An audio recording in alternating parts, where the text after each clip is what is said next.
ಇವತ್ತು ನಾವು ವಸಿಷ್ಠ ಸಿಂಹ ಅವರ all hit and flop movies list ಅನ್ನ ನೋಡೋಣ.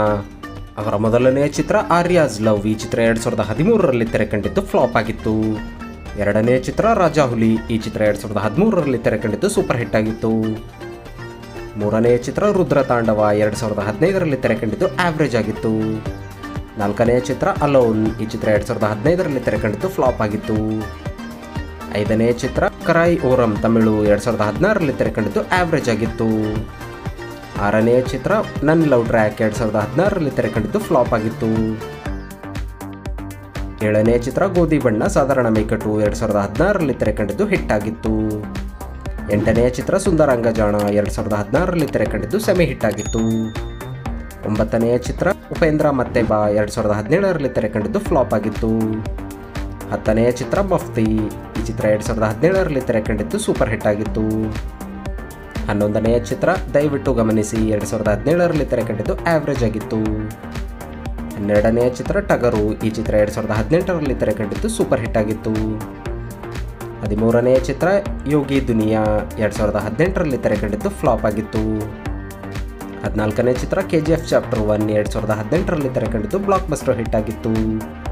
15ನೇ ಚಿತ್ರ 8mm. ಈ ಚಿತ್ರ 2018ರಲ್ಲಿ ತೆರೆ ಕಂಡಿದ್ದು ಆವ್ರೇಜ್ ಆಗಿತ್ತು. 16ನೇ ಚಿತ್ರ ಕವಚ. ಈ ಚಿತ್ರ 2019ರಲ್ಲಿ ತೆರೆ ಕಂಡಿದ್ದು ಆವ್ರೇಜ್ ಆಗಿತ್ತು. 17ನೇ ಚಿತ್ರ ಇಂಡಿಯಾ ವರ್ಸಸ್ ಇಂಗ್ಲೆಂಡ್ 2020ರಲ್ಲಿ ತೆರೆ ಕಂಡಿದ್ದು ಫ್ಲಾಪ್ ಆಗಿತ್ತು. 18ನೇ ಚಿತ್ರ ಮಾಯಾ ಬಜಾರ್ 2016 2020ರಲ್ಲಿ ತೆರೆ ಕಂಡಿದ್ದು ಆವ್ರೇಜ್ ಆಗಿತ್ತು. 19ನೇ ಚಿತ್ರ ನಾರಪ್ಪ ತೆಲುಗು 2021ರಲ್ಲಿ ತೆರೆ ಕಂಡಿದ್ದು ಸೂಪರ್ ಹಿಟ್ ಆಗಿತ್ತು.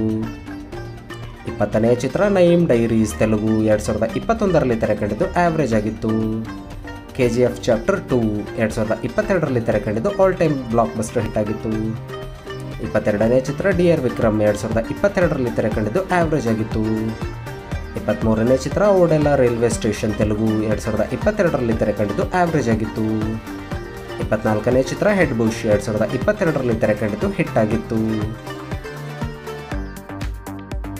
ಕಾಲಚಕ್ರ. ಈ ಚಿತ್ರ 2023ರಲ್ಲಿ ತೆರೆ ಕಾಣಬೇಕಿದೆ. ಪಂಥ. ಈ ಚಿತ್ರ 2023ರಲ್ಲಿ ತೆರೆ ಕಾಣಬೇಕಿದೆ.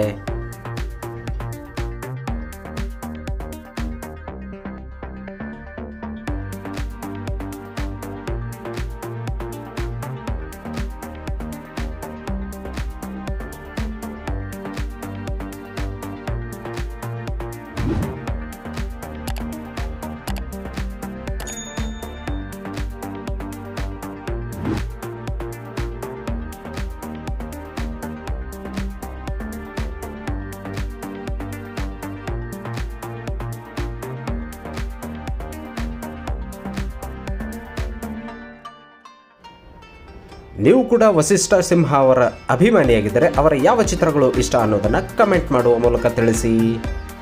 ಇದೇ ರೀತಿಯ ಸ್ಟಾರ್ಗಳ ಇನ್ಫಾರ್ಮೇಷನ್ ನಿಮಗೆ ಕೊಡ್ತಾನೆ ಇರ್ತೀವಿ. ಚಾನಲನ್ನು ಸಬ್ಸ್ಕ್ರೈಬ್ ಮಾಡಿ, ಬೆಲ್ ನೋಟಿಫಿಕೇಶನ್ ಮೇಲೆ ಕ್ಲಿಕ್ ಮಾಡಿ, ಆಲ್ ಅಂತ ಕ್ಲಿಕ್ ಮಾಡಿ. ಧನ್ಯವಾದಗಳು ಫ್ರೆಂಡ್ಸ್.